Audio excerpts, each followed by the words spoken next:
12 minutes past 2 here on ABC Radio Brisbane and Queensland.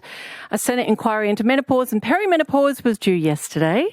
It might come out at 5 p.m. today, we hope, but it's kind of on brand that a report about menopause and perimenopause is not going on the timeline that you thought it might, as does the issue itself. That its results are hard to predict and we don't know if anything good will come of it or whether it will hurt is, to be honest, very much on brand.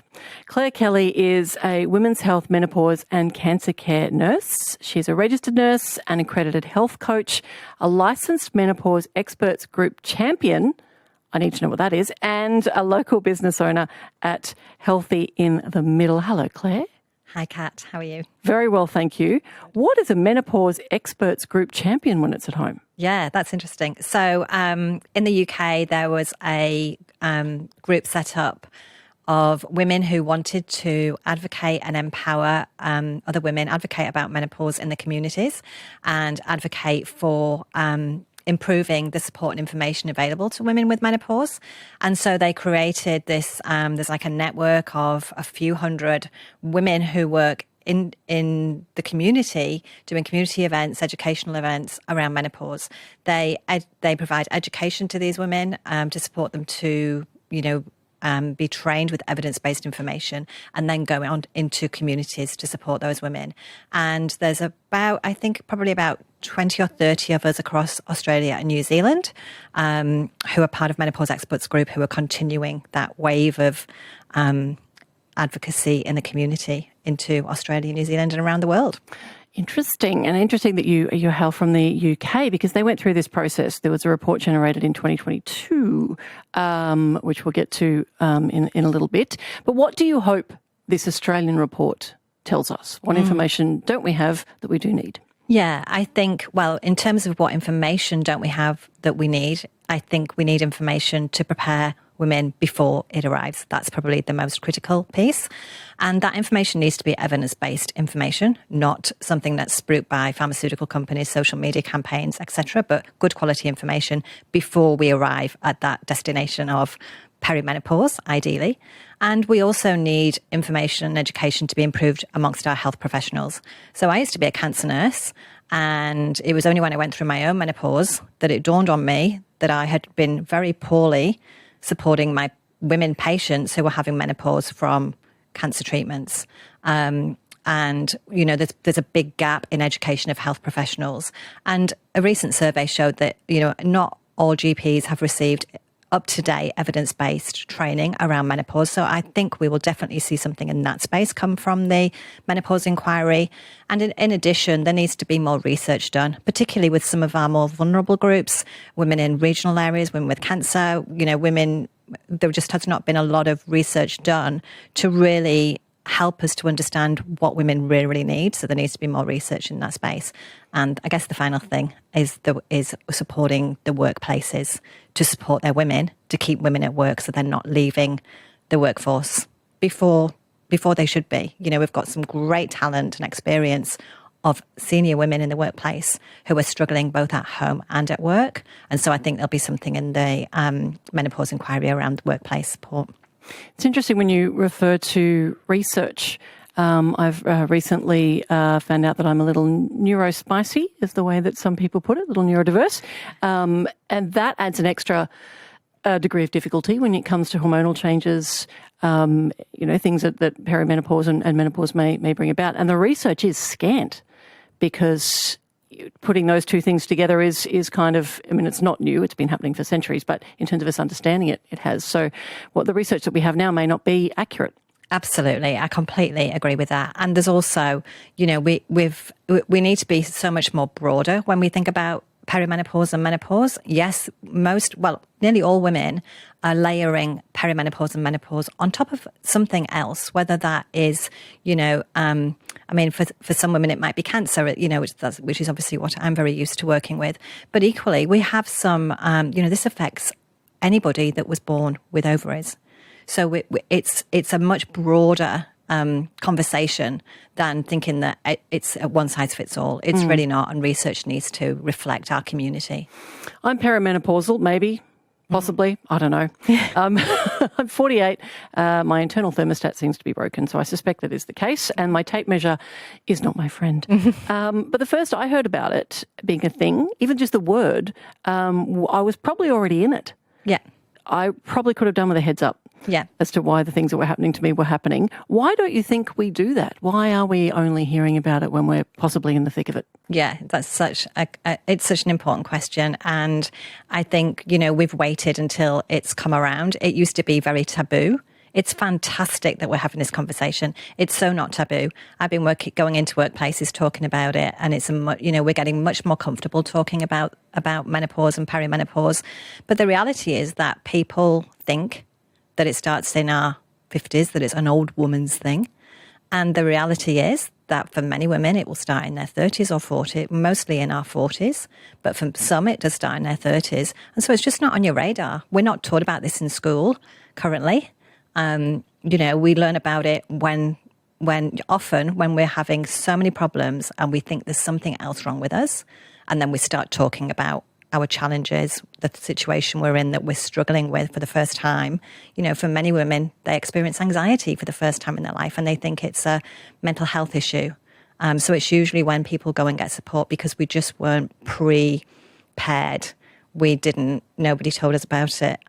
It would be great if something came out of the recommendations to, have kind of a public health campaign for women when when they're in their late 30s or approaching with their 40s. Yeah. That we add something to the breast screening pack around menopause, or, we add something along cervical screening that we can just make that an extra piece of an extra conversation that health professionals should be having. And I'm very well aware, we are statewide at the moment, so we're being listened to across Queensland by men, women, people that don't fit either of those descriptions, of all ages. And there might be people listening right now that think, this actually doesn't apply to me. I'm not a 35-year-old woman or a 50-year-old woman. I'm not going to go through it. This is not of interest to me. But they are people that move through the world with people who are going through this. So they may have someone at work who's behaving in a way they didn't behave before, or who is, it could be someone they love very deeply who's going through this. So whilst it may not actually be their ovaries, I would hazard that there aren't many people moving through the world right now that it doesn't directly affect. Yes, I completely agree. And I think everybody has somebody, we all have women in our lives. And, we don't, not everybody wants to talk about it. So we need to be really respectful that it is a very private issue for some women. But I think, if somebody is coming to you and they've got some challenges in their life and they're not sure what it is, and they're around about the age of perimenopause or menopause, then it's a worthy, thing to say, could it be? It's interesting. Some of the ladies I work with, when they realise that's what it is, they often say, my husband thought that, but he didn't want to tell me until it happened. Are you hormonal? So, it's a dangerous question. Yeah. And the other thing that's really, really important is that women's physiology changes significantly during the menopause transition. And whilst it changes significantly, we can actually do so many things to mitigate some of the negative challenges. So it's not just about what happens in the transition. If we're prepared and we start taking really positive lifestyle behaviours, during midlife or even earlier if possible, then we set ourselves up for great, we thrive post-menopause rather than thinking, it's all doom and gloom when I get to my, 60s and 70s or 80s. We're going to live longer. So really now is the time to be not just thinking about the women in our life during the menopause transition, but supporting them to be really well. And to, I just think menopause time is the time for us. Women have been busy caring for everybody else up until this point, and it's really important to start caring for themselves so that they can set themselves up for a healthy life beyond menopause. My name's Kat Davidson. Claire Kelly is my guest, nurse educator and health coach. She coaches in menopause and in cancer, and in some cases both. My mum insists she sailed through it, Claire. Although Dad's weirdly silent when she says that. Is there a danger if we sound alarm bells, if we talk about the many things that can happen as you go through perimenopause and menopause that are difficult, that are challenging, that it becomes a self-fulfilling prophecy, that it could be worse than it otherwise would have been? I think there's some certainly anecdotal evidence that women that are prepared and get good information before it kicks in do really, really well. their symptoms, they might sail through it like your mum did. There are some people who I have friends who have sailed through it or say, oh, I didn't even know it happened. And they're really fortunate that happens. But unfortunately, it's not the case for everybody. And there is, about 20% of women that will have a really, really hard time, that it affects their work, their life, their quality of life, and their ability to do the things they used to do. So I think personally, it's more important to give information than withhold information. And the other thing we've got to remember is, I think many women, my mum was the same, sailed through it. But nowadays, when my mum had menopause or when I was at school, in the 70s and 80s, the average age of retirement for women, bear in mind there wasn't many women working in that era, but the average age of retirement was 52, which is now the average age of menopause and the biggest growing sector of the workforce. So women are not at home, living the same life that our mothers did or that my mother did. I'm 56. And so we need to be mindful that whilst we might feel that why aren't we sailing through it? Women have always sailed through it. Women's lives are very different now. The average woman in menopause is, maybe working, maybe looking after elderly parents because our parents are living longer, maybe still have children at home, may have young adolescents, young adults at home. So it's a very different world that we're living in with menopause on top of that. A very pertinent question has come through online, and one that I had to look up not so long ago. What is the difference between perimenopause and menopause? So perimenopause is the years leading in to menopause, and menopause is actually just one day. So menopause is the day. So if you imagine a timeline, a woman, let's imagine a timeline of a woman's lifespan, reproductive lifespan. So she has many, many eggs that she's born with, and over the many years, those eggs deteriorate. They decline. When those eggs are starting to get quite low, we start entering perimenopause. Our body, our mind has many changes because we don't have as many eggs. And there's a bit of a confusion going on between the brain and the ovaries because the eggs are not in abundant supply anymore. Now that season is perimenopause, and that's when the symptoms will start. When a woman, and also her menstrual cycle will change. When a woman's menstrual cycle stops, she's still in perimenopause, but when she's not had a menstrual cycle for 12 months, then that day is menopause, and every day after that is postmenopause. Which is why it's so much more useful to talk about the menopause transition, which captures that whole period of time whilst we're experiencing symptoms, which may be, anything between 4 years and 10 years. The UK went through this process, as I mentioned earlier. Published on the 28th of July 2022 was their report. They highlighted, when they went through, again, quite a similar, from what I could tell, process than what Australia is going through right now. They highlighted the cost and supply of HRT and lack of knowledge in GPs to diagnose and treat symptoms as being one of the major issues. They wanted HRT costs cut, a major public health campaign, and targeted communications to GPs on changes to HRT prescriptions. That was writ large at the top of the report. Would you agree? Yes. I think that will be, alongside that. It's interesting, in the Senate Enquiry, there was nearly 300 submissions, 285, I believe. And there was a real balance between business and health. So, I think we're going to see something pretty high up around workplace, but definitely education of GPs will be high. And also, yes, let's hope and pray that we get better access to menopause hormone therapy so that all women, no matter where they live, no matter what their financial status is, they can all access the hormone therapy if they need it. In the UK, in the workplace, they wanted to call on the government to lead the way for businesses by appointing a menopause ambassador who will champion good practice. We want to see the government producing model menopause policies and trialling specific menopause leave so that women are not forced out of work by insensitive and rigid sickness policies. Yeah. Agree, disagree? Agree on definitely need something in the workplace. Menopause policy, yes. Not sure about the leave. There might be some other ways around that, around potentially flexible working and reasonable adjustments, which might be the way that Australia goes. I have heard some conversations around from Larissa Waters, who spoke to one of my colleagues that I work with. And yeah, we are wondering whether we might not go, although the unions are pushing for menopause leave. I think that's the big question mark that we'll all be looking at when this report arrives, hopefully later today. Let's hope. And in the UK again, they talked about law. They said the current law does not serve or protect menopausal women. There is poor employer awareness of both health and safety and equality law relating to menopause. Do you think that applies here? I do, yeah, absolutely. There are some great employers who are, I've been working with Queensland Rail and other Queensland employers who are really starting to, you know, be much more menopause aware and support their employees. And I think, yes, I completely agree with you know, there's a lot to do.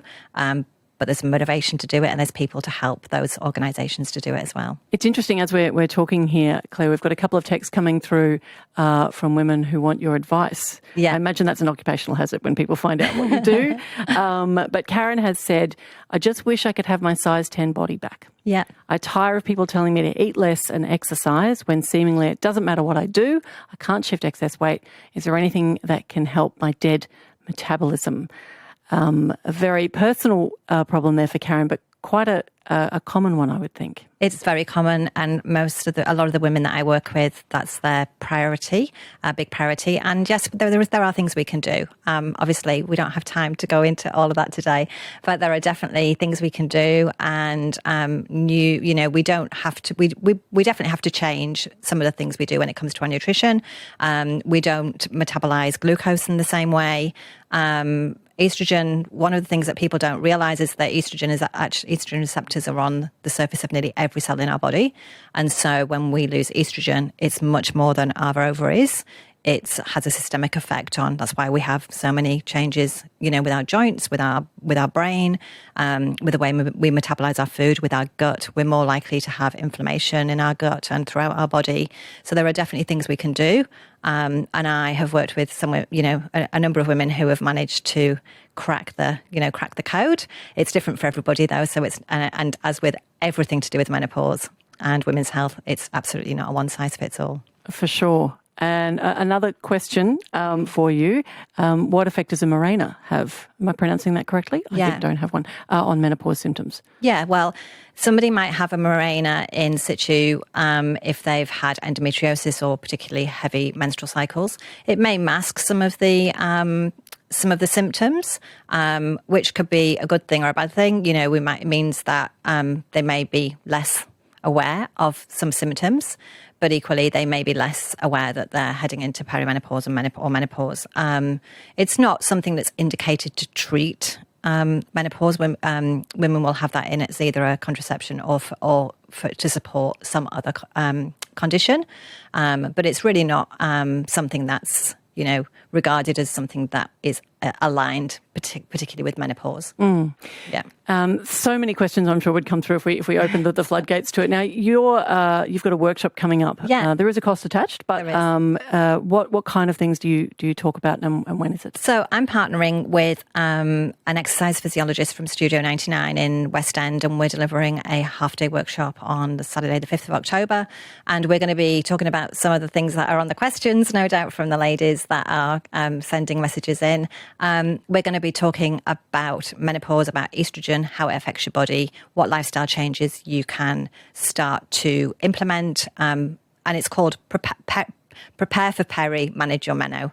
So we're basically going to give women the tools, the strategies that they need. We shouldn't be doing the same things we were doing before. So this is what that's focused on is, you know, what are the really best exercises we should do? What's the best strategies we can implement at this time of life to thrive and to have a better second half? And I guess it's that sort of information, that sort of education that this report may well suggest that the government should subsidise, because not everyone can afford. That's right. Or is anywhere near the Greater Brisbane area to access that. So one would hope that moving forward, this sort of information, these sorts of workshops might be available to women free of charge or cheap, so that we're not Googling at 10 o'clock at night and seeing 7 different responses. Yeah, absolutely. I'd love to see community events. I'd be happy to do community events in community centres, you know, in collaboration with local business and local communities. And, you know, I think there's recommendations of the inquiry are so eagerly awaited by people like me who just want to get in the communities and start having conversations with women, because it's empowering. Information and knowledge is really empowering for women to make the changes they need to make. As my old school motto said, knowledge is power. Absolutely. It is 28 minutes to 3. Claire Kelly has been my guest. Thank you, Claire. Thank you for having me. Nurse educator and health coach in menopause and cancer at Healthy in the Middle.